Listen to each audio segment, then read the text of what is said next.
라스인이라는 작가와 그 다음에 데카르트라는 철학자에 대한 얘기입니다. 저는 사실 문학을 가리키는 사람이기 때문에 데카르트라는 철학자를 제가 뭐 아주 잘 아는 그런 거는 아니에요. 저는 라스인이라는, 여러분 혹시 프랑스 왕 중에서 아는 왕을 하나만 하라 하면 대부분 태양왕이라는 루이 14세를 알지 않을까 싶어요. 아닌가요?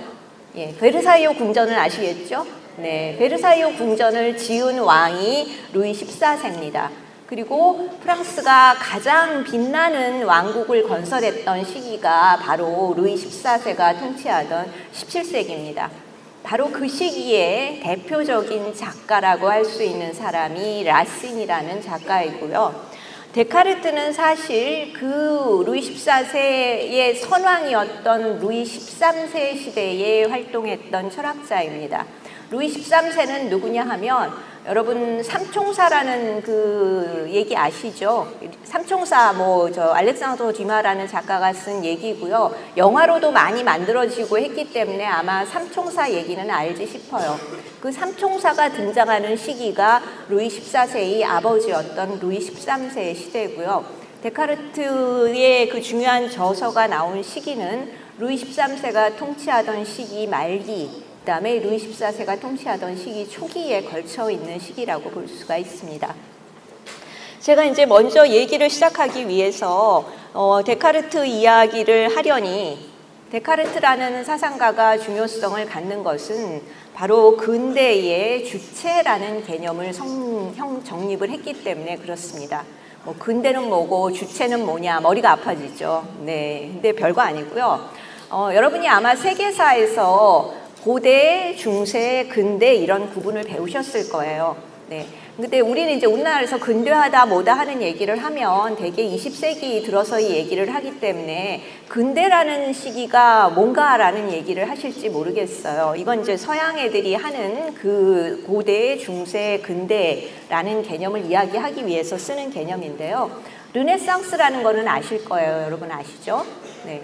서양의 중세가 저번에 교황님 왔다 가셨는데 보통 교회에 의해서 거의 지배되는, 그러니까 기독교라는 종교가 중심이 되고, 그 다음에 여러분 영화 같은 거 보면 기사 이런 거 많이 나오죠. 영주 나오고 이런 얘기들. 그러니까 서양에서 봉건제도라고 하는, 그러니까 세속에서는 봉건제도라는 그 제도와 기독교라는 종교에 의해서 사회가 굴러가던 시기가 서양의 중세라는 시기입니다. 그런데 그렇게 신과 공동체가 중심이 되던 형태에서 이제는 공동체가 아니라 개인, 나, 그리고 인간이 중심이 되는 그런 세대로 넘어가는 것이 서양 근대의 출발이다, 이렇게 얘기를 합니다. 그래서 그 시기를 르네상스라고 이야기를 하죠. 르네상스라는 말은, 르라는 것은 다시라는 의미고요. 네상스는 탄생이라는 의미입니다. 그래서 르네상스, 재생이라는 말로 보통 옮기죠. 뭐가 다시 태어났느냐? 인간이 주체로서 다시 태어났다, 이런 의미가 되겠습니다. 그래서 이제 공동체의 일원으로서만 작용하던 인간이 홀로 개인으로서 주인이 되는 그런 시기가 바로 근대라고 할 수가 있고요. 그런 인간의 개념을 확고하게 자리 잡게 만든 것이 바로 데카르트라는 철학자라고 이야기를 할 수가 있겠습니다. 그래서 이제 먼저 근대 주체가 어떻게 정립이 됐는가 하는 얘기를 하기 위해서 먼저 르네상스 시기에 활동을 했던 몽테뉴라는 사람에 대해서 좀 얘기를 해보겠습니다. 지금 금방 말씀드렸듯이 르네상스라는 것은 신과 공동체 중심에서 인간과 개인이 중심이 되는 세계로의 이행이다, 이렇게 말씀을 드릴 수가 있겠습니다.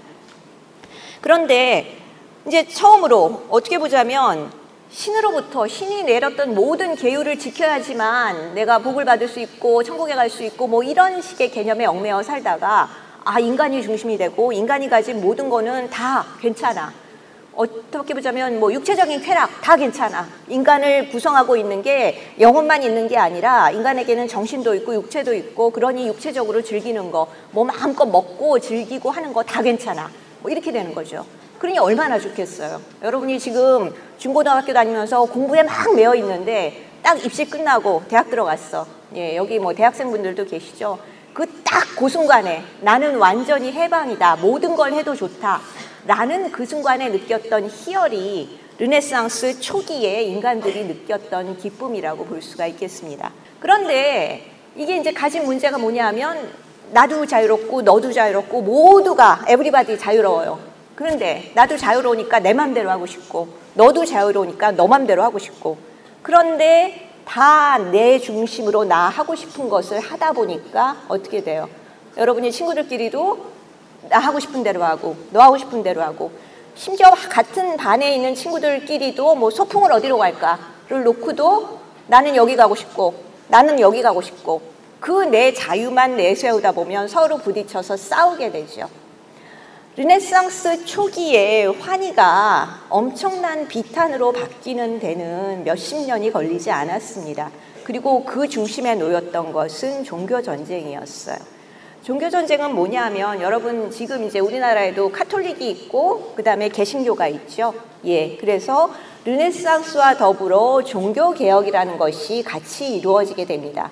종교개혁은 뭐냐면 여러분이 세계사에서 배우셨겠지만 카톨릭에 대해서 이제 그 마틴 루터라는 사람이 그 말하자면 그 전에 카톨릭이라는 것은 지금 이제 교황님이 오셨지만 카톨릭은 지금까지도 교황에서부터 뭐 추기경, 대주교, 주교 이렇게 되는 그 피라미드식의 위계를 가지고 있죠. 그리고 그때 카톨릭의 체계는 하나님을 직접 개인이 만날 수는 없고 성서를 통해야 되는데 사실 그때 중세에는 문맹률이 너무 높았기 때문에 문자를 해독할 수 있는 것이 소수 고위 성직자밖에는 없었어요.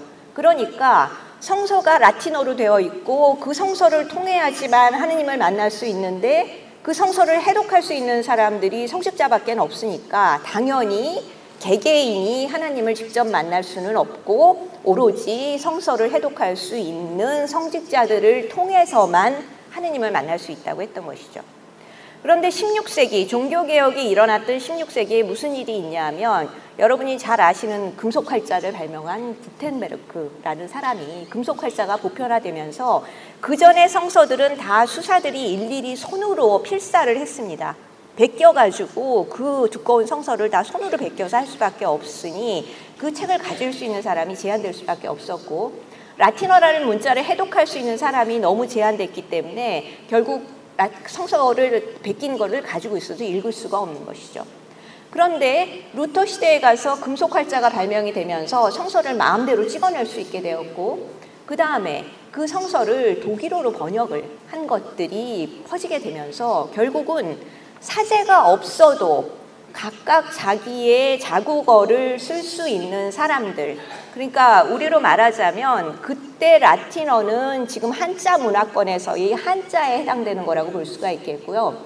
그때 이 독일어니 프랑스어니 하는 것은 라틴어의 방언들인데 그것을 이제 자국어화 시킨 거기 때문에 우리나라로 보자면 한글에 해당되는 거라고 볼 수가 있겠죠. 그러니까 지금 우리의 상황으로 보자면 한 16세기쯤 되는 시기에 그러니까 이거는 뭐 저기 임진왜란 우리나라로 치자면 임진왜란 일어나던 그 시기쯤 되겠죠. 우리가 한글로 된 성서를 마음대로 볼 수 있게 된 거예요. 그렇게 되니까 이제는 사제 없이도 내가 혼자 개인인 내가 성서를 통해서 하느님과 1대1로 만날 수 있다 이런 관계가 성립이 되는 거죠. 그래서 이 종교가 신교와 구교로 나누어지면서 엄청난 싸움들을 하게 됩니다. 사실 여러분이 이제 뭐 마녀제 사냥이니 무슨 종교 재판이니 막 마녀들을 막 이렇게 그 장작불에 태워 죽이고 하는 것이 되게 중세에 많이 있었던 사건이라고 생각을 하시는데 실제로 마녀 사냥이 가장 극에 달했던 시기는 16세기 중반에서 17세기 초반에 이르는 그러니까 중세가 아니라 근대 초기에 굉장히 이 마녀 사냥과 종교 재판이 성하게 됩니다. 그것은 무슨 얘기냐면 구교와 신교 간의 갈등이 극에 달했을 때 그런 사건들이 벌어지게 된다는 거죠. 그래서 재밌는 거는요. 저번에 교황님 오셨을 때도 일부 누가 적그리스도 이런 말을 써가면서 막 그 교황님 오시는 거 반대 시위 같은 것도 있고 그랬었는데, 실제로 이거는 그분들이 만들어낸 말이 아니라 이 종교개혁이 있던 시기에 구교 진영에서는 루터를 가리켜서 적그리스도라고 비난을 했고요. 마찬가지로 신교 진영에서는 교황을 두고 적그리스도, 그러니까 안티크리스토라고 비난을 했습니다. 그래서 종교 전쟁에서 희생이 되었던 이들은 진짜 우리가 생각하기에 무슨 악마가 들린 마녀라기보다는 구교 진영에서는 신교도들을 잡아다가 마녀라고 사용을 시켰고요. 마찬가지로 이제 반대의 경우가 생기게 됐던 거죠. 그래서 이제 신으로부터 해방이 돼서 인간으로서 누릴 수 있는 것을 모두 누릴 수 있겠다라고 야호를 불렀는데, 얼마 지나지 않아서 보니까 서로 내가 오라 내가 오라 내가 오라 하면서 서로 상대편들을 잡아 죽이는 이런 상황들이 벌어지게 됩니다. 그것이 거의 이제 한 세기, 그러니까 한 세대에 걸쳐서 유럽을 휩쓸었던 종교 전쟁이라고 할 수가 있고요. 몽테뉴라는 사람은 그 당시 보르도라는 지역의 시장이었습니다. 거기서 시장을 하다가 이제 잠깐 여행을 갔던 시기에, 그 시기에 또 뭐가 창궐하게 되냐면 페스트라는, 지금 에볼라라는 그 전염병이 굉장히 무섭게 번지고 있는데, 지금의 에볼라 같은 것이 중세의 페스트라는 흑사병이라는 그런 질병이었어요. 그렇게 되니까 자기가 잠깐 떠나 있던 사이에 자기가 시장으로 다스리던 도시에 말하자면 에볼라가 창궐을 해가지고 사람들이 그 당시 유럽 인구의 거의 3분의 1이 죽었다고 합니다. 예, 그렇게 되니까 인간의 육체가 모든 걸 누릴 수 있어라고 생각을 했는데, 인간의 육체는 이 페스트라는 병에 의해서 그냥 하루아침에 할 일 없이 시커멓게 변해서 사라지죠. 그리고 종교의 자유가 있다라고 생각을 했는데 서로 자기가 옳다고 하다가 사람들을 죽이는 이런 상황들이 벌어지고 있습니다. 그렇게 되니까 몽테뉴는 모든 것으로부터 이게 아니야, 다 내가 옳다고 하지만 사실 내가 확실하게 알 수 있는 게 무엇이 있을까? 너무들 자기만 옳다고 주장을 하니까 진짜 확실한 거를 얻을 때까지는 그것을 부인하는 작업을 그치지 않겠다라는 생각을 한 거죠. 이게 정말로 확신하다고 하기 전까지는 계속 의심하고 또 의심하고, 이게 확실치 않으면 버리고 하는 작업을 계속을 하게 됩니다. 그래서 이 사람이 쓴 에세라는, 그러니까 에세라는 말 자체도 에세이거든요. 그러니까 무엇을 시도하다 이런 뜻이죠. 그러니까 뭐를 딱 정해놓는 것이 아니라 자기가 쓰는 글 자체가 계속적으로 이게 옳을 것인가라고 계속 물어보고 또 시도하는 그런 작업이다라고 이야기를 할 수가 있겠습니다. 이렇게 했던 것은 맹목적인 독단, 그러니까 그 종교의 교리도 해당이 될 수가 있겠죠. 그런 것으로부터 해방돼서 정말 올바른 사고의 균형을 찾자라는 작업이었다고 이야기를 할 수가 있겠습니다. 몽테뉴는 이렇게 생겼습니다. 그 뒤를 이어서 몽테뉴가 시작한 이성에 대한 비판적인 성찰 작업을 계승한 사람이 바로 데카르트입니다. 데카르트는 사실은 철학자이자 과학자였습니다. 그러니까 과학자이자 수학자였고요. 이 사람이 이런 작업을 했던 이유 중에 하나는 과학적인 진리를 찾아야겠는데 뭔가 이 과학적이지 않은 여러 가지 요소들이 끼어들면서 정말 확실한 것을 찾아내는 것을 방해한다는 거죠.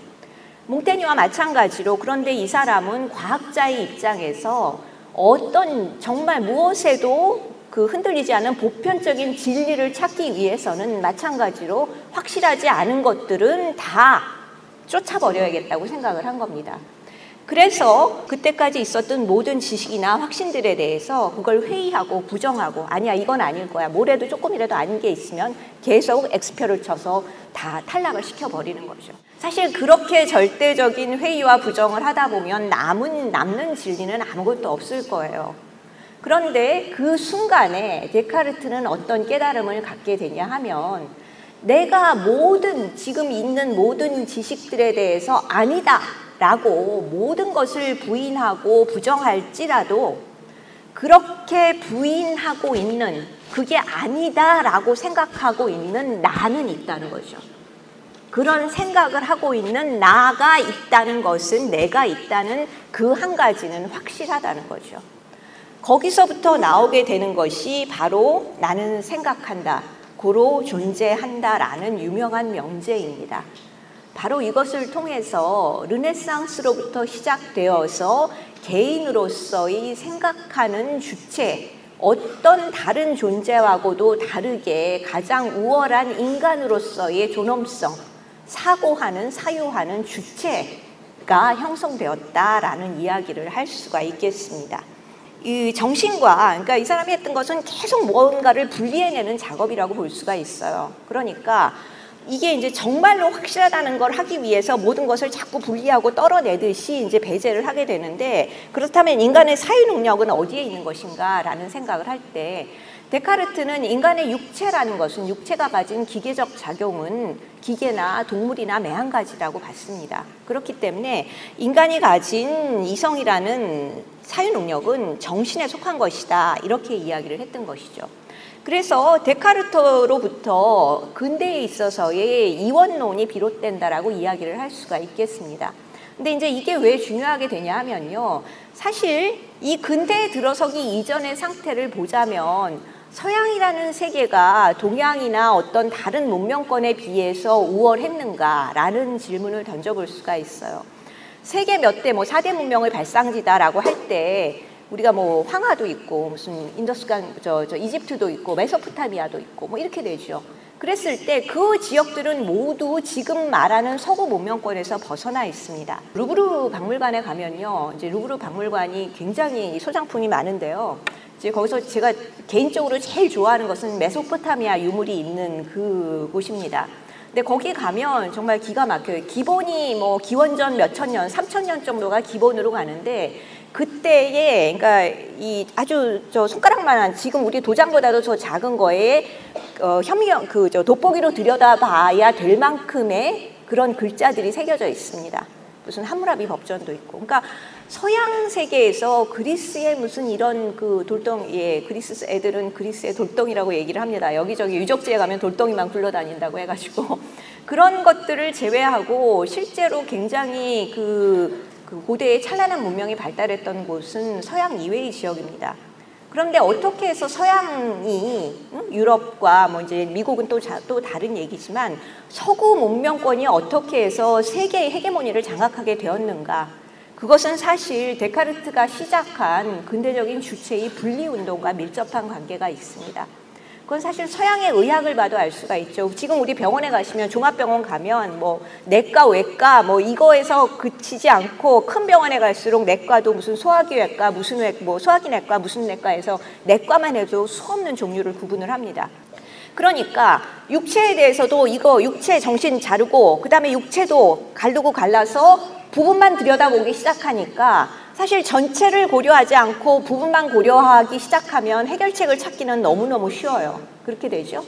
주변을 고려하지 않고, 그러니까 지금 이제 의사들이 얘기를 하는 게, 지금 많이 나아지긴 했지만 가령 항암제를 쓴다. 그럼 병은 낫는데 환자는 죽는다, 이런 얘기를 해요. 무슨 얘기냐? 병을 부분으로 잡아서 걔는 잡았는데 인간이라는 전체를 고려하지 않기 때문에 인간은 죽어갈 수밖에 없다는 거죠. 그런데 서양의 2단계에 있어서는 동양의학이 여전히 전체에 집착하고 있는 이런 때에 서양에서는 뭐든지 부분으로 잘라서 부분적으로 빨리빨리 찾아서 부분만을 고려하는 이런 사고체계가 주류가 되면서 그 한 4, 5세기 정도 되는 시간에 수천 년의 간극을 따라잡고 모든 세계의 지배권을 획득할 정도의 위상을 획득하게 되는 것입니다. 그래서 이제 육체의 기계적 자금과 정신을 분리시키고 자유의지를 통해서 무엇든 의지적으로 결정하고 행동할 수 있게 했던 사상적인 근거를 제거했던 사람이 바로 데카르트라고 이야기를 할 수가 있겠습니다. 그렇게 되니까 이성에 근거하여 합리적으로 사고하고 자신의 전적인 자유의지에 의해서 결정을 내리며 이를 망설임 없이 행하는 영웅이 탄생을 할 수 있게 되는 것이죠. 그런 이제 데카르트는 이렇게 생겼고요. 네. 데카르트의 주저가 나왔던 시기가 루이 13세기 말기라고 한다면 라신이 활동을 했던 시기는 그 다음 시기인 태양왕 루이 14세의 시대입니다. 예, 가장 많이 보여지는 루이 14세의 그 초상인데요. 이 백합 문양은 이 왕가를 상징하는 것이고요. 예, 이것도 가발이죠. 네, 이런 모습을 하고 있습니다. 근데 이 루이 14세가 처음부터 이렇게 강력한 왕정을 구축했던 것은 아니고요. 1643년에 선왕인 루이 13세가 죽습니다. 그런데 이때 루이 14세는 불과 5살이었어요. 그렇게 되니까 우리 무슨 단종이나 이런 우리나라도 조선시대 때 아주 어린 왕이 즉위를 하게 되면 왕이 통치를 할 수 없으니까 그 대비가 수렴청정이라는 걸 하게 되죠. 예, 프랑스도 마찬가지입니다. 예, 엄마가 모후인 안도트리쉬가 섭정을 하게 되고요. 그 다음에 마자랭이라는 대신이 이 모후와 더불어서 정치를 시행을 하게 됩니다. 리슐리에라는 추기경은 아마 삼총사 영화를 열심히 보신 분은 거기서 막 왕비하고 대립각을 세우는 리슐리에라는 추기경을 보실 수가 있을 텐데요. 루이 13세 시대에 이 그 재상의 자리를 갖고 있던 사람이 리슐리에입니다. 이 리슐리에가 죽고 난 다음에 자기 후임으로 앉힌 사람이 마자랭이라는 추기경이었고요. 근데 이 사람은 이태리 출신이었어요. 그래서 왕이 죽었고 5살짜리 왕이 왕좌에 올랐는데 정권을 틀어진 사람이 안도트리시라는 스페인 출신의 왕비와 마자랭이라는 이태리 출신의 추기경이 프랑스라는 나라의 모든 권력을 틀어주게 된 거죠.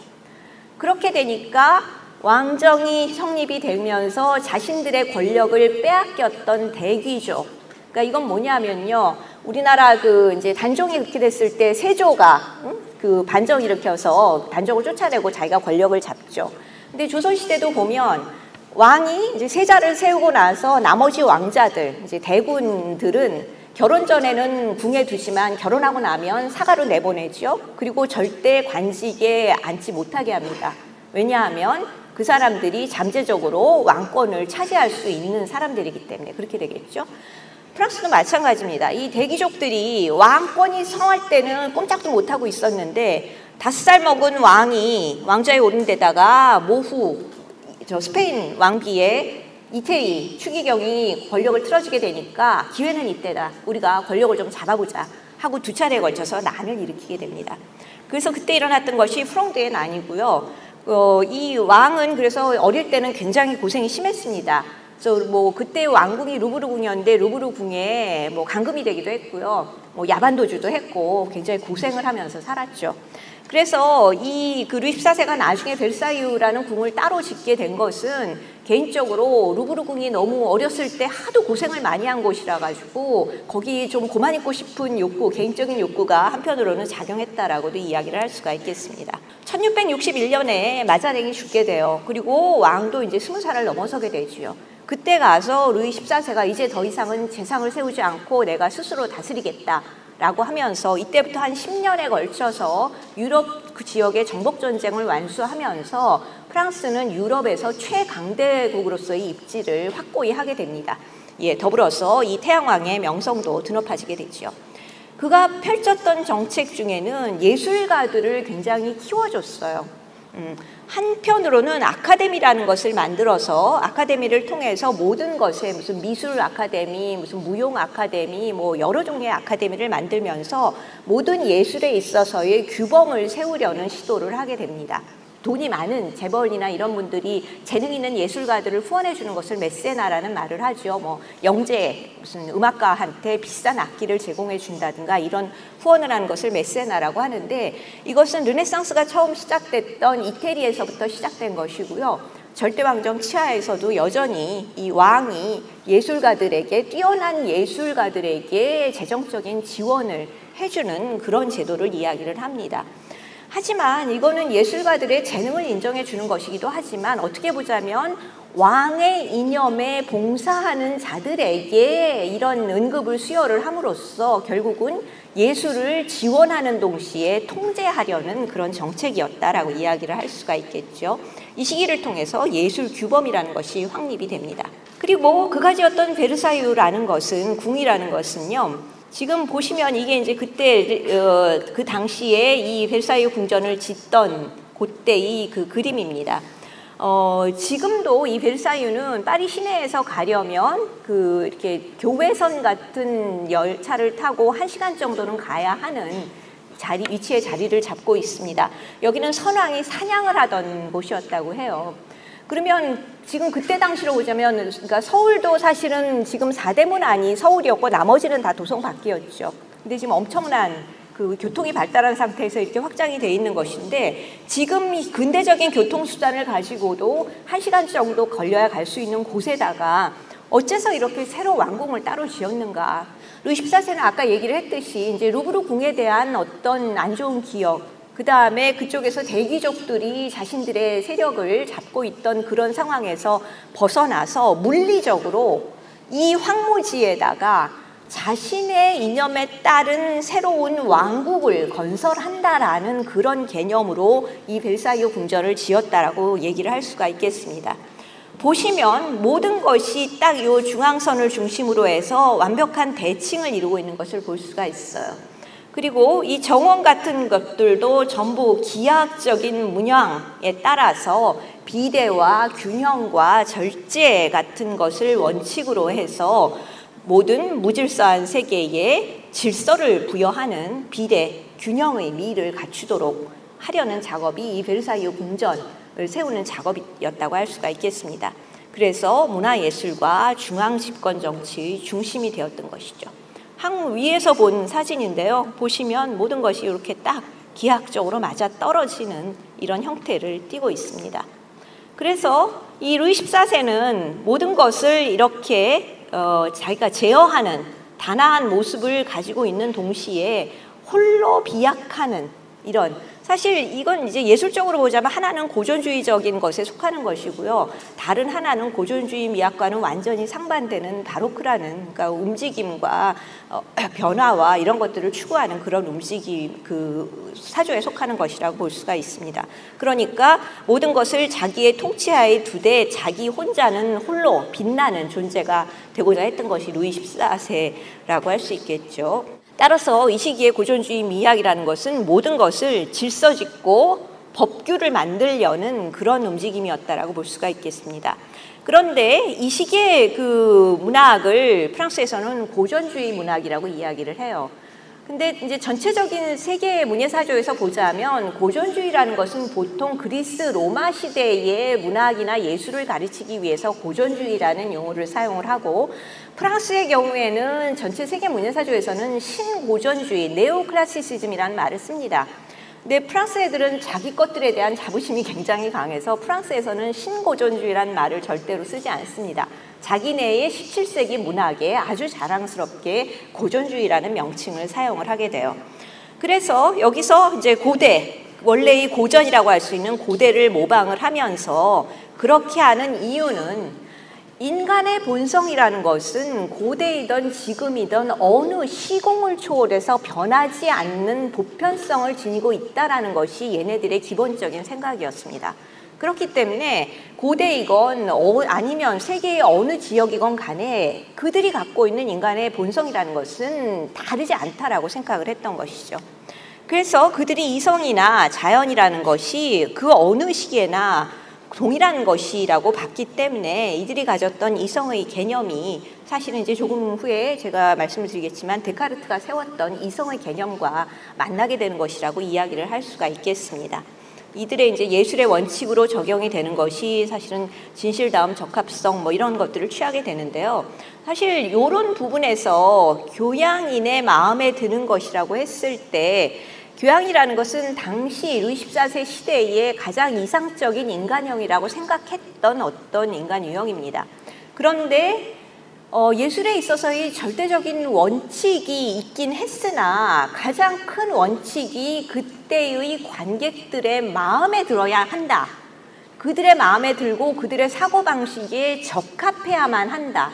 그것이 이성적이다 라고 했을 때 데카르트가 세웠던 이성의 개념이 사실은 살짝 뒤틀려지게 됩니다. 어떻게 되는 것이냐면요.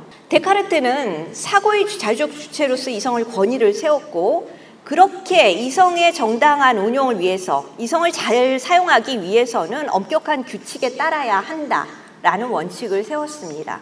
사실 그런 것들은 이성이나 진리가 보편적이고 그 다음에 그것에 도달하기 위해서는 엄격한 방법이 필요하다 라는 면에 있어서는 고전주의의 원칙하고 만나는 것이라고 볼 수가 있습니다. 그런데 데카르트적인 이성이 이제 그 다음 18세기에 가서 완전히 꽃피게 되듯이 모든 인간은 누구나 그 시공을 초월하여 그 무엇의 간섭도 받지 않는 절대적인 권위를 지닌 이성을 가진 주체다라고 했던 것과 고전주의에서 이성에 맞는다는 것은 당대 사람들이 다 그렇다고 수긍하는 어떤 원칙에 적합한 것이다 라고 했을 때는 그것은 그 당대 사람들의 생각이 어떻게 변하는가에 따라서 그 이성적이라는 것이 춤을 출 수 있는 여지를 두고 있다라고 이야기를 할 수가 있겠죠. 그러니까 그런 상황에 좌우되지 않는 절대적인 권한을 가진 이성이라는 개념, 데카르트가 세웠던 이성의 개념과 고전주의 시대에 가서 그 시대의 관객들이 적절하다고 생각하는 것이 이성적이다라고 하는 이성의 개념 사이에는 사실 알 듯 모를 듯한 간극이 생기게 되는 것이라고 할 수가 있겠습니다. 그래서 이 고전주의를 가장 잘 구현했던 것이 라신이라는 작가인데요. 예, 이 사람도 이제 가발을 쓰고 있죠. 가발이라는 것은 그 당시에 어떤 특권의 상징이라고 볼 수가 있습니다. 이제 대개 법관들이나 귀족들이 이 가발을 쓰고 있기 때문에 이 가발을 쓰고 있다는 것 자체가 사실은 어떤 사회적인 특권의 상징이라고 볼 수가 있겠죠. 이 사람의 이제 일생을 쭉 제가 적어놨는데요. 사실 이 사람의 태생 자체는 간접세 징수관 집안의 장남이다라고 했지만 간접세 징수관이라는 것은 뭐 지금으로 하자면 그 지방의 한 9급 공무원쯤 되는 그런 굉장히 미간 말직입니다. 그러니까 지방에 아주 그냥 그 소부르주아의 장남으로 태어났는데 얼마 안 가서 어머니도 돌아가시고 아버지도 돌아가시고 조부모 집에 맡겨집니다. 그래서 마침 조실부모를 한 거죠. 조실부모를 하고 의지가지가 없으니까 나중에 이제 그 할머니가 그 당시에 기독교의 한 분파였던 장스테니즘이라는 것의 본산지인 포르와이아 수도원으로 이 손주를 데리고 들어가서 몸을 의탁하게 됩니다. 이 포르와이아라는 곳은 그런데 이제 그 종교적으로는 나중에 루이 14세 시대에 이단 판정을 받아가지고 이제 그 수도원이 막 밀려나고 이렇게 되지만 프랑스의 정신사적인 면으로 보자면 당대 최고의 지식인들이 모여 있던 곳이라고 볼 수가 있습니다. 예, 나중에 말하게 될 파스칼이라는 사람이 이 장세니즘을 대표하는 사상가라고 이야기를 할 수가 있는데요. 그러니까 사실 그때 이 수도원에 있는 뿌띠떼꼴이라는 조그만 학교에 와서 교육을 받는 자제들은 그 당시 파리의 최고 귀족들의 자제들이 와서 받을 수 있는 그런 교육을 라신은 자기가 조실부모를 하고 기댈 데가 없어서 고아의 처지로 이 수도원에 들어갔기 때문에 당대 소수의 선택된 최고 귀족들만이 받을 수 있는 최고의 인문학 교육을 받았던 겁니다. 그래서 라신의 전기 작가 중에 한 사람은 이 라신의 전기를 어떻게 시작하냐 하면 다행히도 고아가 되어 이런 말로 시작을 해요. 그러니까 불어로 뭐 이런 말로 시작을 합니다. 근데 사실 고아가 됐다는 거를 행복하다고 하는 말 자체에 어폐가 있는 것 같은데 만일 얘가 고아가 안 됐더라면 그냥 시골에 그 세금 걷는 그런 미간 말직으로 일생을 보냈을 텐데 부모를 잃었기 때문에 수원에 들어갈 수밖에 없었고 수도관에 들어갔기 때문에 거기서 최고의 교육을 받을 수 있었다는 것이죠. 그래서 최고의 교육을 받았으나 이제 성년이 되니까 얘가 자기 밥을 벌어먹고 혼자 살아야 되겠죠.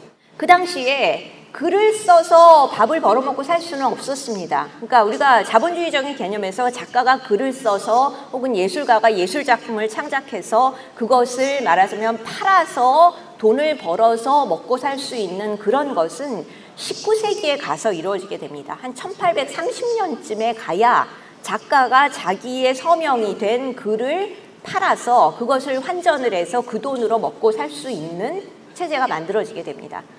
여러분 뭐 영화 같은 데서 모차르트 보면 모차르트가 귀족들한테 뭐 이렇게 음악 지어주고 뭐 이런 게 나오죠. 사실 그때까지도 예술가들이 자기의 예술적인 능력으로 자생을 할 수는 없었습니다. 그러니까 얘는 글을 잘 쓰고 글을 쓰고 싶었지만 그게 왕에게 인정을 혹은 대귀족에게 인정을 받아서 거기서부터 은급을 받기 전에는 먹고 살 수가 없어요. 근데 그 기회가 너무 한정이 됐기 때문에 이때 사제직을 얻기 위해서 남부의 위제스라는 도시로 내려가게 됩니다. 왜 사제직을 얻으려 하는가? 대혁명이 일어나서 그 교회가 갖고 있는 모든 재산을 국가가 몰수하기 이전에는 조그만 시골 교회라 하더라도 그 교회에 딸린 땅이 있었고 거기서부터 결국 그게 경제적으로 먹고 살 수 있는 것이 시골의 사제직이기도 했어요. 그러니까 글로 벌어먹고 살 수가 없으니까 그럼 내가 입에 풀칠은 해야 되니까 사제직을 얻기 위해 내려갔던 거죠. 근데 글을 쓰고 싶어서 몸이 다르니 시골에서 시골 마을에 신부 노릇을 하고 있을 수가 없는 거죠. 그래서 무작정 상경을 합니다. 상경을 해서 왕에게 이제 시를 그러니까 시를 바치고 뭐 극을 쓰고 하면서 결국은 그것이 왕의 눈에 들면서 왕으로부터 은급을 받아서 극을 쓰기 시작했고요. 1666년, 그 다음에 1667년부터 그가 발표한 작품들이 엄청난 성공을 거두게 되면서 1667년부터 1677년까지 약 10년에 걸쳐서 매해 거의 한 작품씩 7편의 비극을 발표를 해서 그 당시 최고의 작가의 지위를 얻게 됩니다. 그러나 1677년에 있던 이 공연은 그것이 오늘 다루려는 페드르라는 작품이기도 한데요. 너무 얘가 이제 초고속으로 승진을 하게 되고 너무 급작스럽게 성공을 거두게 되니까 질투하는 세력들이 너무너무 많았어요. 그래서 그때는 자기가 지지하는 작가나 자기가 미워하는 작가들이 공연을 하게 되면 가서 휘파람 부대, 박수 부대 이런 게 있었습니다.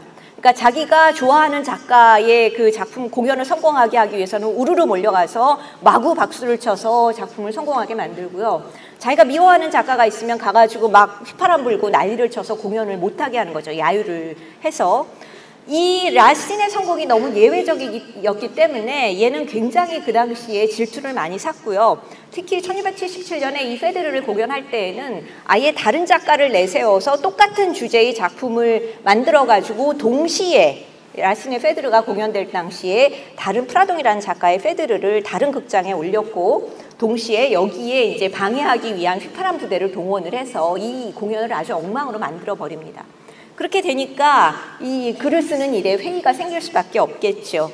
게다가 이 해에 말하자면 국왕의 역사편찬관으로 임명이 됩니다. 조선시대로 말하자면 사관 정도로 임명이 된 거예요. 근데 사관은 관직이죠. 관직이니까 이제 관직을 얻었기 때문에 자기는 관료로서 월급을 받아서 먹고 살 수가 있게 된 거예요. 그러니 내가 이렇게 욕먹으면서 온갖 소리 들으면서 더 이상 글을 쓰지 않겠다라는 생각을 하게 된 거죠. 그래서 이 빛나는 문학적인 경력은 10년 만에 라신 자신이 국왕의 사관이 되면서 스스로 붓을 꺾음으로써 사실 라신의 걸작의 시기는 이때로서 끝나게 되고요. 그러나 그의 작품의 위대함을 알려주는 상징적인 사건은 1680년, 그러니까 1677년에 페드르가 발표되고 난 다음에 1680년에 코메디 프랑세즈라는 게 설립이 됩니다. 이건 뭐냐면 우리나라의 국립극단 정도에 해당되는 프랑스의 왕립극단인데요. 그 당시에 있던 몇 개의 극단을 통합을 해서 1680년에 코메디 프랑세즈라는 걸 설립을 하고 이것은 지금 현재까지도 왕성하게 활동하고 있는 프랑스의 국립극단입니다. 그 극단의 1회 공연 작품으로 선정되었던 것이 바로 이 페드르라는 작품입니다. 그러니까 굉장한 질투를 사고 뭐 비난을 받고 여러 가지 우여곡절을 겪기는 했으나 첫 번째 작품으로 왕립극단의 그 첫 번째 작품으로 페드르가 선정될 정도로 사실 이 작품의 작품성에 대해서 인정을 받았다라는 이야기를 할 수가 있겠죠. 네, 이건 사실 여러분이 잘 아시는 테세우스라는 영웅과 그 다음에 파에드라라는 그 왕녀의 이야기입니다. 크레타의 왕녀로서 그 미노토르라는 그 위에가 사람이고 밑에가 소죠. 이런 괴물이 갇혀 미궁이라는 것이 그 괴물을 가둬놓기 위해 지은 그 궁이었죠. 절대로 빠져나올 수 없게. 그런데 그 미궁의 괴물을 퇴치한 것이 테세우스라는 아테네의 영웅입니다.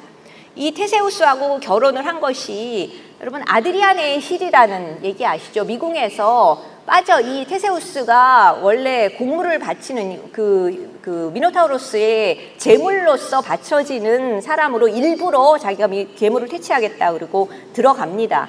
그런데 갔던 그 크레타에서 거기에 왕녀인 아드리아네가 테세우스를 보고 한눈에 사랑에 빠지죠.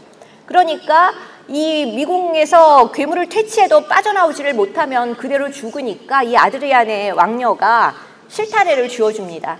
이 실타래를 붙잡고 들어갔다가 와 괴물을 퇴치하고 나면 이 실을 되잡아서 나오라 하고 했던 것이 아드리아네의 실이에요.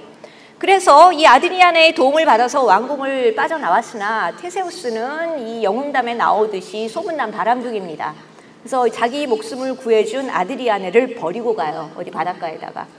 이 테세우스와 결혼에 성공한 것은 아드리아네의 여동생인 파에드라였습니다. 그래서 이 테세하고 이제 파에드라가 결혼을 하게 되는데 결혼식 날 테세우스가 그 아마존 여인하고 결혼을 해서 낳았던 히폴리토스라는 왕자가 있었는데 걔를 보자마자 첫눈에 사랑에 빠지게 되는 거죠.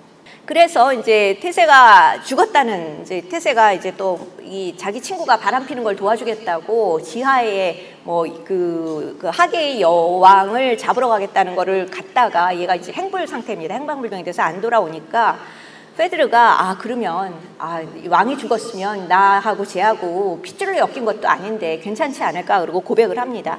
그런데 이제 고백을 했는데 거절을 당하죠. 왜냐하면 히폴리토스는 다른 여자를 사랑하고 있었거든요.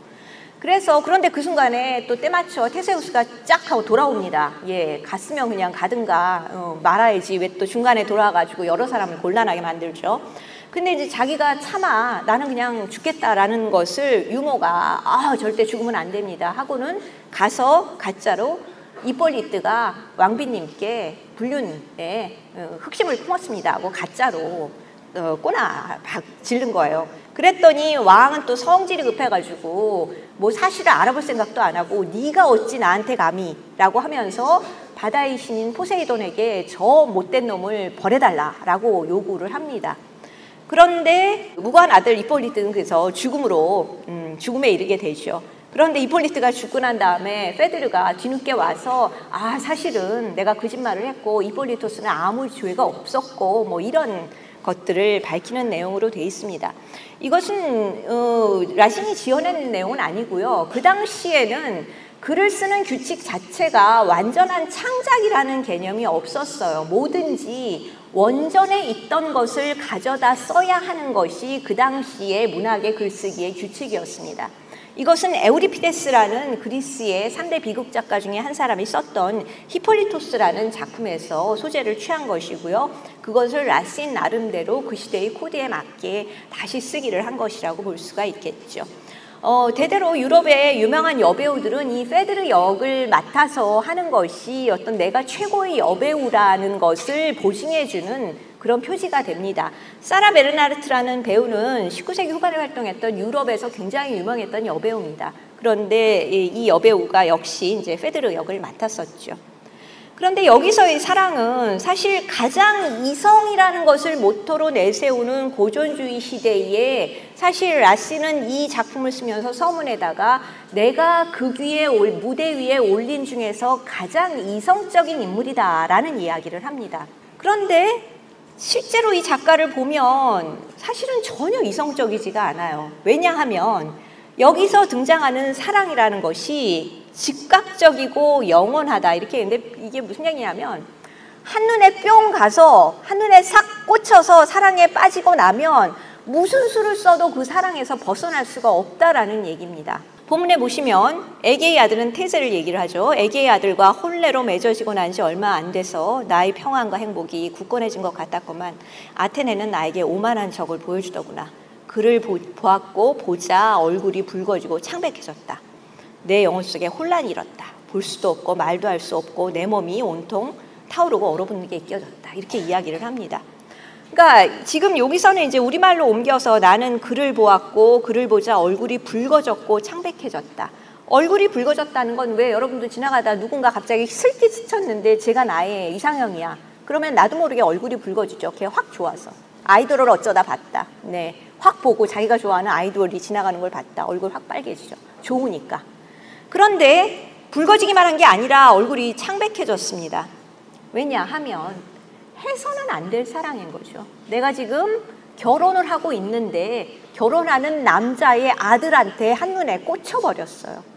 그러니 피는 섞이지 않았으나 이것은 어머니가 아들에 대한 근친상간의 사랑이라고 할 수가 있습니다. 그러니 얼굴이 붉어졌으나 동시에 해서는 안 될 사랑이니 창백해질 수밖에 없는 거죠. 그런데다가 이 열정은 거의 애증이라고 할 정도로, 그러니까 내가 쟤를 너무너무 가고 싶은데 쟤가 나를 안 좋아해. 내가 가질 수가 없어. 그러면 쿨하게 포기하는 게 아니라 내가 가지지 못할 바에야 남들도 줄 수가 없어. 그러니 쟤를 내가 가지지 못하느니 차라리 죽여 없애버려야 되겠다 할 정도의 증오로 치닫게 됩니다.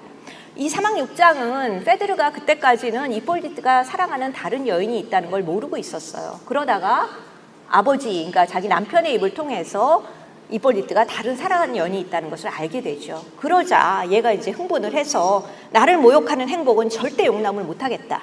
그러니 질투에 사로잡힌 내 분노를 가엾이 여겨서 이폴리트가 사랑하는 아리스를 죽여야만 해 라고 결심을 합니다. 그런데 그때 그 자기 손으로 죽이는 것이 아니라 남편의 분노를 일깨워서 자기의 연적, 라이벌이라 할 수 있는 아리스를 자기 남편의 힘을 빌어서 죽이겠다고 이야기를 하는 거죠.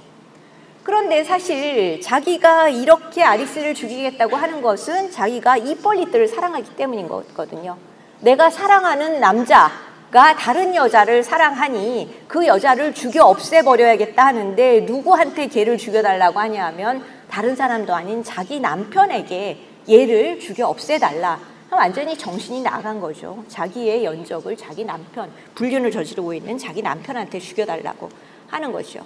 그래서 이것은 무슨 대가를 치르고라도 내가 저 대상을 갖겠다.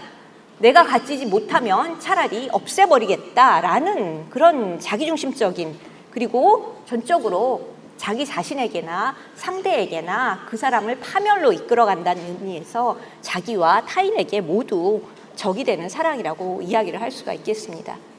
이런 사랑은 결국 분별력의 상실이라고 볼 수가 있겠죠. 얼마나 분별력을 잃었으면 내가 사랑을 하면서 남편 보고 얘를 내 연적을 없애달라고 하겠는가. 그러면서 한마디 한마디에 내 머리털이 곤두서는구나 라는 이야기를 합니다. 내가 생각하기에도 너무 끔찍하다는 거죠. 내 쉬는 숨마다 근친 상간이요 모함이구나. 내 죄는 이제 한계에까지 와버렸구나. 이런 자기 고백을 하게 됩니다. 사실 에우리피데스 그리스 비극에서는 이런 것들이 모두 신이 정한 것으로 되어 있습니다. 무슨 얘기냐면 페드르가 이런 사랑에 빠지게 되는 것은 이 말하자면 여러분 그 에로스가 사랑의 화살, 큐피드가 사랑의 화살을 꽂아가지고 첫 번에 본 사람을 뭐 사랑에 빠지게 한다 이런 뭐 에로스의 큐피드의 화살 이런 얘기 많이 들었을 거예요. 이 페드르나 그 자기 언니인 아리리아네가 저런 사랑에 빠지게 되는 것은 실제로 비너스 여인이 이제 바람피는 것을 페드로와 이 아리리아네의 그 조상이라고 할 수 있는 아폴로 신이 이 비너스의 사랑을 제우스에게 일러 바쳤기 때문에 그것에 대한 복수를 위해서 비너스 여신이 얘네들한테 그 화살을 쏘아가지고 해서는 안 될 사랑에 빠지게 한다라는 것이 에우리피데스 히폴리토스에 나타나 있는 이 사랑의 양상입니다. 그리스 극에서는 사실은 모든 것이 신들이 모든 것을 정해놔서 인간은 그것에 끌려다닐 뿐이다라는 이야기를 하고 있는 것이죠. 그러나 라신의 경우 똑같은 이야기를 하고 있지만 사실은 모든 순간 인간이 선택을 할 수가 있습니다. 지금 그 순간에 이폴리트에게 사랑을 털어놓지 않았더라면, 왕에게 가짜로 이폴리트가 죄를 지었다고 고백을 하지 않았더라면, 모든 것이 그 순간에 있어서 비극으로 가지 않을 수 있는 선택의 여지가 있음에도 불구하고 그 순간순간에 페드르는 결국 비극으로 갈 수밖에 없는 선택을 하게 된다는 거죠. 그렇기 때문에 인간에게 모든 선택의 자유가 보장되어 있지만 그것을 벗어나지 못한다는 의미에서 결국은 이것은 신이 정해놓은 운명이 아니라 자유의지를 가진 인간 자신의 선택이고 그럼에도 불구하고 벗어나지 못한다는 의미에서 인간의 내적 운명이다 이런 표현을 쓰게 됩니다. 그리고 이때의 사랑은 그때의 규범에 비교해서 볼 때 이제 이때는 사회 규범이겠죠.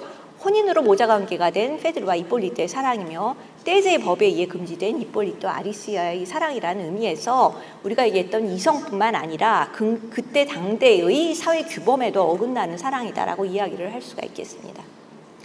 이런 상황에서 페드르는 그냥 나는 어쩔 수 없어 하고 주저앉는 것이 아니라 사실은 굉장히 필사적인 노력을 합니다.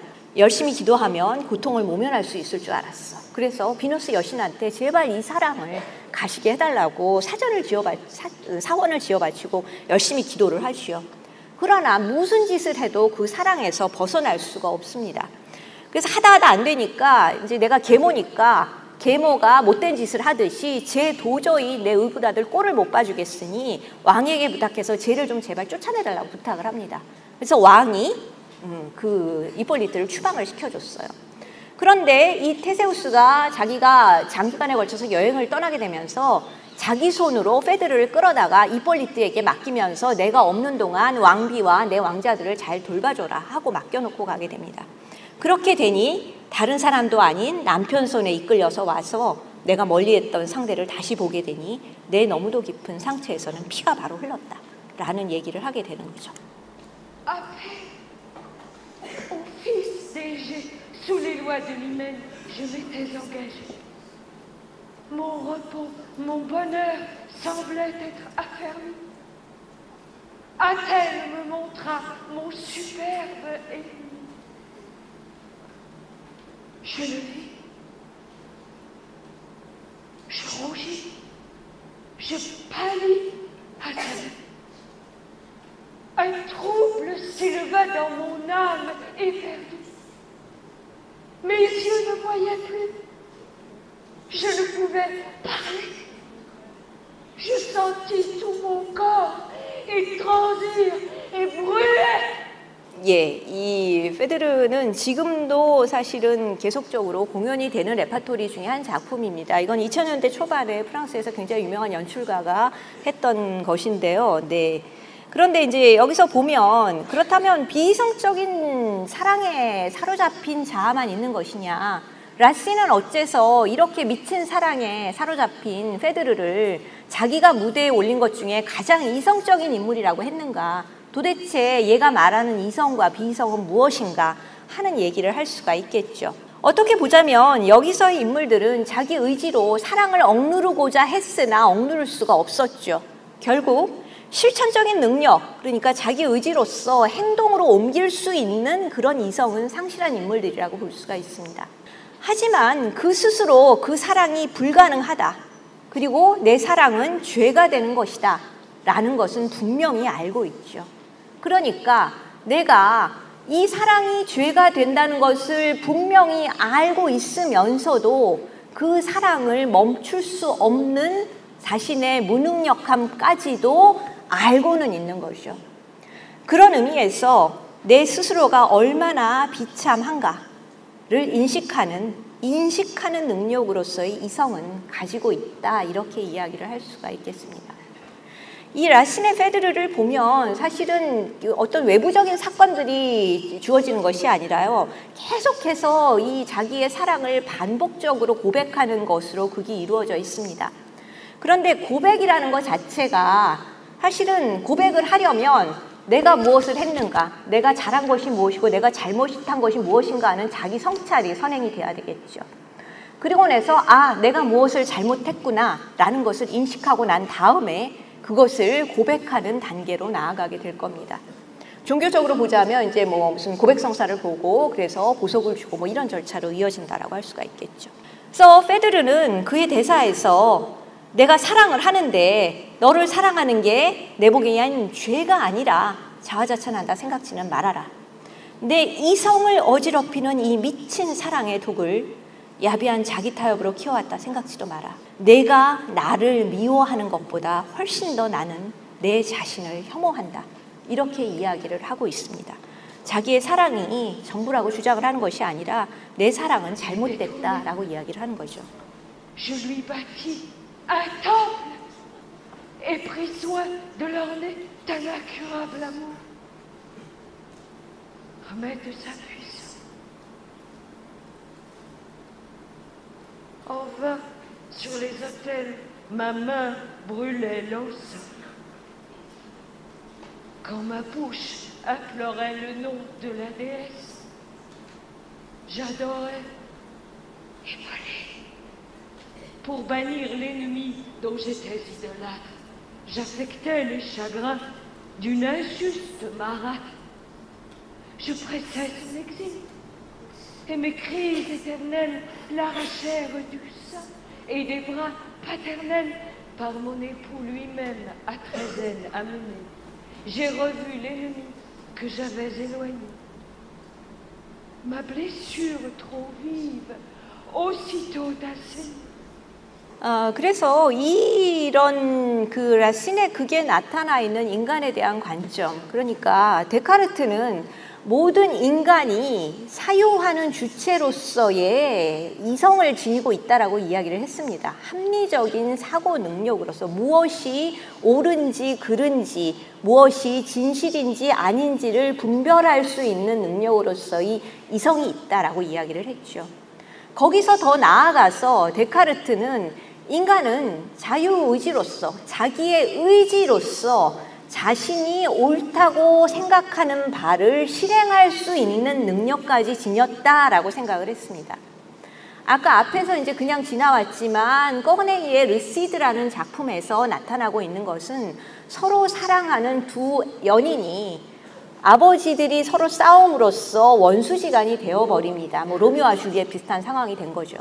그런데 이 남자의 아버지가 여자의 아버지로부터 이제 따귀를 맞는 모욕을 당합니다. 귀족들 입장에서 뭐 지금도 사실 따귀를 때린다는 것 자체가 굉장히 모욕인데, 그때 귀족들의 관념으로서 그런 모욕은 결투를 해서 죽음으로써 갚던가 내가 죽던가 둘 중에 하나를 해야만 할 수 있을 정도의 큰 모욕이었습니다. 그런데 이 아버지는 늙어서 그 원수를 갚을 수가 없어요. 그러니까 자기 아들한테 내 복수를 해다오라고 요청을 하지요. 그런데 그 복수를 해야 하는 상대는 자기가 너무도 사랑하는 여인의 아버지입니다. 고민에 빠지죠. 내가 명예를 지키기 위해서 내 의무를 다해야 될 것인가, 아니면 사랑을 지키기 위해서 내 의무를 저버려야 될 것인가. 그런데 이때의 사랑의 개념은 결국은 데카르트가 생각했던 인간의 개념하고도 일치하는 것인데, 노블레스 오블리제라는 말이 있죠, 여러분. 노블레스 오블리제. 그러니까 지금 그 말은 사회적으로 어떤 대개는 이제 요새는 이제 부를 지닌 사람들이 그 자기의 지위에 합당한 어떤 행동을 행하는 것을 노블리스 오블리제라는 이야기를 합니다. 노블레스, 귀족이라는 지위가 오블라이즈 이렇게 되는 거죠. 무언가 의무를 부과한다 이렇게 되는 것이죠. 그렇게 됐을 때 사랑을 하려면 명예를 지키지 못하는 자는 사랑을 할 만한 가치가 없다라는 것이 사실은 그 시대의 귀족들의 가치관이었고요. 내가 만일 이런 내 가문의 명예를 지키지 못한다면 연인의 아버지를 죽이지 않는다 해도 내가 내 명예를 지키지 못했기 때문에 결국 사랑을 이룰 수밖에 없다라는 것이 데카르트적인 사유가 문학적으로 적용됐을 때 이르는 귀결이라고 볼 수가 있겠습니다. 그래서 이 남자 주인공은 내가 내 사랑을 위해서라도 복수를 하고 명예를 지켜야겠다라는 이성적인 추론에 의해서 결론에 도달한 다음 그 결론을 실제 행동으로 옮깁니다. 그래서 자기 연인의 아버지를 결투 끝에 죽이게 되죠. 그런데 그렇다고 해서 물론 이 연인은 자기를 원수로 해서 마찬가지로 원수를 갚아야 할 상황에 처하게 되지만, 당신은 당신이 할 바를 했고 그러니 나도 내가 할 바를 해야 한다라는 연인의 어떤 명예, 사랑의 대상으로서의 가치를 인정을 해주게 됩니다. 그런데 이 라신의 주인공들은 뭐가 옳은지 그른지는 알아요. 이 사랑을 해야 되는 건지 해서는 안 되는 건지는 분명히 머리로는 알고 있습니다. 네. 그런데 실천이 안 되는 거죠. 그러니까 여러분도 뭐 공부를 해야 되고 뭐 이거를 들어야 되고 뭐는 해야 되고 알죠. 아는데 몸이 따라주지 않는 거죠. 머리로는 아는데. 결국 라신의 주인공들은 무엇을 해야 하는지는 알고 있지만 그것을 실천하지 못하기 때문에, 그런 것을 실천하지 못하는 자신이, 비이성적인 사랑에 사로잡혀 있는 자신이 비참하다는 그 사실도 알게 됩니다. 라신의 주인공들이 이성으로 알게 되는 사실 중에 가장 중요한 것은 인간이 이성에 의해서 움직이는 존재가 아니라 이성에 의해서 전적으로 인도되지 않는 비참한 존재라는 것을 스스로 안다는 것입니다. 그것은 파스칼이라는 이 기독교 호교론자의 장세인즘의 위대한 사상가인데요. 그가 한 파스칼의 단편 중에서 인간은 자신이 비참하다는 것을 아는 점에서 위대하다라고 이야기를 하고 있습니다. 이것은 파스칼이 쓴 빵세라는 그 글에 나오는 점인데요. 그는 이제 인간을 가리키죠. 그러므로 그는 비참하다. 사실 비참하기 때문에. 그러나 인간은 진정 위대하다. 자기가 비참하다는 것을 알기 때문에 이렇게 이야기를 합니다. 결국 비이성적인 광기에 가까운 사랑에 사로잡혀 있는 라슨의 주인공들은 전혀 이성으로 인해서 스스로의 주인이 되지 못하기 때문에 비참하지만 스스로가 비참하다는 것을 알기 때문에 그것으로서 훨씬 더 위대한 존재가 된다. 결국 비참에서 위대로의 역전이 이루어지는 것이 라슨이 봤던 인간에 대한 관점이라고 이야기를 할 수가 있겠습니다. 이런 이제 사상을 했던 것이 결국 이제 파스칼이라는 사상가이고요. 이 사람의 시도 자체가 사실은 이성과 비이성이라는 요소들을 정반합으로 융합하려는 시도라고 볼 수가 있습니다. 그래서 신앙의 진리를 이성으로 입증하겠다라는 것이 그가 쓴 빵세의 원래의 지필 의도입니다. 그리고 인간의 모순된 양면, 그러니까 가장 그 합리적인 이성을 갖고 있는 것 같으면서도 사실은 그 이성에 의해서 인도되지 못하는 비참한 존재라는 인간의 모순된 양면을 동시에 성찰하고 있다고 이야기를 할 수가 있겠죠. 예, 파스칼의 그림이고요. 그렇다면 데카르트적인 이성은 어디 갔다 오느냐? 데카르트적인 이성은 사실 17세기 초반에 등장하긴 했으되 사실 고전주의적인 이성의 개념, 그러니까 당대의 어떻게 보자면 지배적인 권위나 지배적인 규범에 순응하는 것으로서 이 이성의 규범과는 어긋날 수밖에는 없습니다. 물론 데카르트 자신은 우리가 이성을 갖고 있다라는 그 사실은 신이 우리에게 보증해주는 진실이다. 인간을 창조하신 신께서 그 이성을 갖고 있다는 사실 자체를 보증해 준다라고 해서 인간이 지닌 위대한 능력으로서 이 이성의 보증자의 지위에 신을 세우긴 했습니다. 그러나 사실은 그것은 믿음의 차원에 속하는 것이기 때문에 만일 그것까지도 합리적인 기준의 잣대를 들이댄다면 이성을 보증해 주는 신의 존재는 날아가 버리게 되겠죠. 네. 그러나 17세기 초반은 여전히 아직도 종교 재판이 가능한 그런 시기였기 때문에, 그러니까 1620년대 후반, 1630년대까지도 어떤 지배적인 이념에 어긋나는 책을 썼다는 이유로 책이 불태워지고 그 글을 쓴 작가들이 종교 재판에 회부되고 그래서 사형 선고를 받고 하는 일들이 아직까지 있던 시기였습니다. 데카르트 역시 데카르트의 저서들 중에 어떤 것들은 네덜란드에서 출간이 됐어요. 근데 그 당시에 네덜란드는 사실 모든 그 금서들이 찍혀져 나오는 것들이 네덜란드였습니다. 이때 이제 이런 금서들이 뭐 데카르트 책만 있었던 게 아니고요. 좀 이렇게 야한 뭐 이런 소설들 있죠. 그런 소설들도 있었는데 그런 소설들은 대부분 네덜란드에서 찍어서 껍데기는 성서 껍데기로 해가지고 몰래 이제 다시 수입이 되고 했었습니다. 네, 그러니까 데카르트의 책은 사실 이게 무슨 야한 소설도 아니고 뭐 포르노도 아니고 그런데 이런 책들이 실제로 네덜란드에서 이제 이게 찍혀서 그런 식으로 왔다는 얘기는 그때 당시로서는 어떤 지배적인 이념에 깔딱 넘어설 수 있는 위험한 책으로 취급이 되었었다는 얘기라고 할 수가 있겠죠. 그러나 17세기 말에 가서 조금 전에 얘기 드렸던 루이 14세는 굉장히 오래 살았습니다. 그때 유럽인들의 평균 수명이 한 40세밖에 안 되던 시절이었는데요. 이 루이 14세는 1638년생인데 이 사람이 1715년에 죽습니다. 그러니까 70몇 살을 산 거예요. 왕위에 있은 것만도 거의 70년 동안 왕위에 있었습니다. 무슨 얘기냐? 얼마나 오래 살았냐 하면 자기 아들들이 몽땅 죽고요. 손자들도 다 죽습니다. 그러니까 왕이 계승을 해야 되는데 아들도 다 죽고 손자도 다 죽어서 루이 15세로서 이 루이 14세의 대위를 잇게 되는 것이 증손자 중에 하나가 살아남아가지고 증손자 중에 하나가 이 왕위를 계승을 하게 됩니다. 그러니까 이 루이 14세가 정권을 잡고 있는 상태에서는 결국 어찌 됐건 간에 라신이 썼던 이런 류의 고전주의적인 이념이 계속될 수밖에 없었겠죠.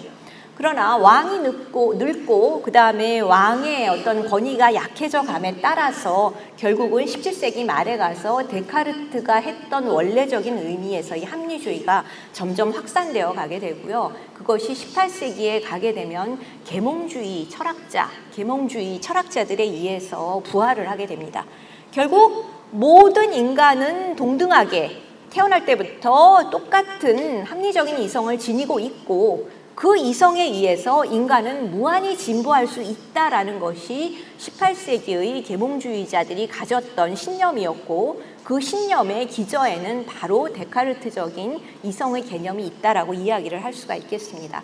이러한 이성에 근거해서 이 시기에 계몽 철학자들은 초월적 권위, 결국은 이제 신앙이겠죠. 신앙으로부터 해방되어 인간의 합리적인 이성에 의해서 인간의 왕국을 건설하겠다라는 이념으로 나가게 되고요. 그것이 절정에 이르러 터지게 된 것이 1789년에 일어난 프랑스의 대혁명이다라고 이야기를 할 수가 있겠습니다. 그리고 이 1789년의 대혁명에 의해서 우리가 이제 근대라는 개념으로 시작을 했으나 어떻게 보자면 현대, 모던이라고 하는 시기로 넘어서게 되는 것은 프랑스의 1789년의 대혁명 이후의 시기를 프랑스에서는 우리가 지금 이제 쓰는 근대라는 개념, 모던이라는 개념을 갖고 쓰게 됩니다.